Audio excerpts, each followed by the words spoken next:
Hello students, welcome to another lesson presented by the Learning Depot. I'm Lulu Shaw. In today's lesson, we will learn about perfect tenses of verbs. In previous lessons, we've learned about other tenses of verbs, but we've learned that in the English language, we use a variety of tenses to explain the nuances of time. Sometimes we need to be specific and indicate whether an action or condition has been completed. And this is what the perfect tense does. When we use the perfect tense, we are indicating whether the action or condition has been perfected or completed. Today's lesson is the first of 3 lessons about the perfect tense. Today we will learn about the past perfect tense. The past perfect tense, or the Pluperfect as it is sometimes called, indicates whether an action was completed before another past action. You will learn that adverbs of time and prepositional phrases are often used for the past perfect tense. Let's begin. Before we go on, let's review the simple tense. The simple tense describes action without specifically stating whether those actions are perfected. But if we only had the simple tense, this would not be enough to indicate the nuances of time. Sometimes we need to be specific and indicate whether an action or condition has been completed. And this is what the perfect tense does. When we use the perfect tense, we are indicating whether the action or condition has been perfected or completed. The past perfect tense, also known as the Pluperfect, describes an action that was completed before some other past action.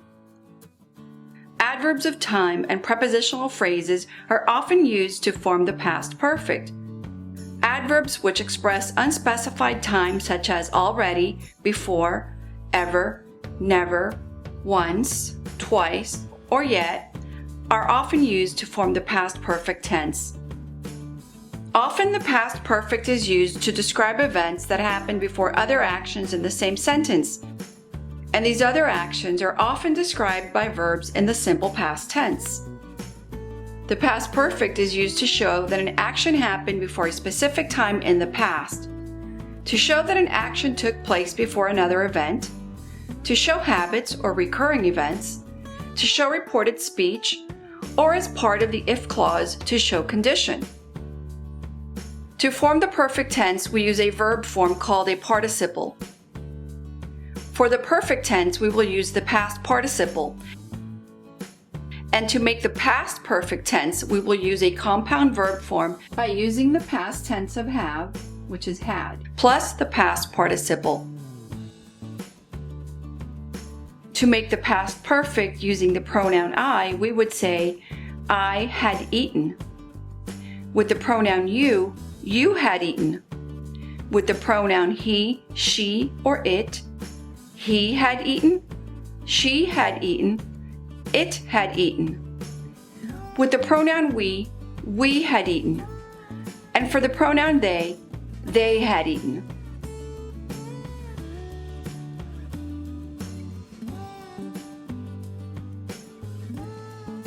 Remember that the past perfect shows a relationship to the past.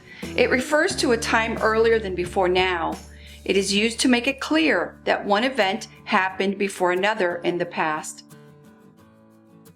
Let's look at some examples to show that an action happened before a specific time in the past. She had become a millionaire before she turned 30. I had never worked with pastry dough until last week.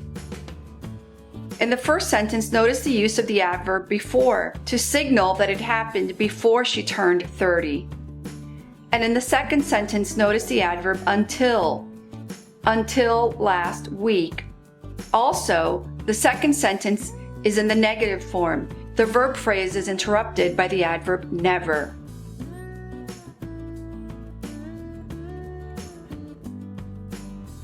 The past perfect can also be used to show an action that took place before another event. Like in these examples, I had already thought of that idea before you suggested it. She had learned English before moving to the United States. Now notice the difference between these 2 sentences and the 2 previous ones. The 2 previous ones noted a specific time. These examples only note another event. In the first example, again, had thought is interrupted by the adverb already. The adverb before is used to distinguish the two events. The past perfect can also be used to show habits or recurring events. Like in this example, Grandma had visited grandfather's grave for the last 10 years. In this sentence, you notice the use of the prepositional phrase, for the last 10 years. It shows that Grandma had visited grandfather's grave recurringly. The past perfect tense also is used for reported speech. Like in this example, Mom asked us if we had cleaned our rooms. Or in this other example, our colleague had warned us that it would be a long meeting. And the past perfect tense is also used as part of a sentence that explains condition. Here the if clause is used. If we had woken up earlier, we would not have missed the flight. In all these examples, the event or action is in the context of the past, and the action or condition has been completed or perfected at some past point in time, whether this point of time is specified or implied. To summarize, in today's lesson, we learned about the perfect tense. The perfect tense is used to show a completed or perfected action. When forming the perfect tenses, whether it's the past, the present, or the future, you will use the form of the verb have plus the past participle.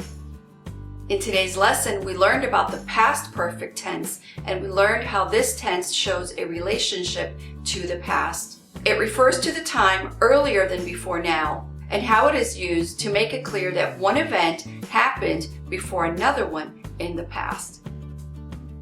Make sure to go back and review the parts of the video that you did not understand, and if you have questions or comments, leave them below and I'll make sure to answer them. And if you like this video, please subscribe and hit that notification bell so that you'll be notified every time I upload a new video. I thank you so much for watching, and I'll see you next time. Bye-bye.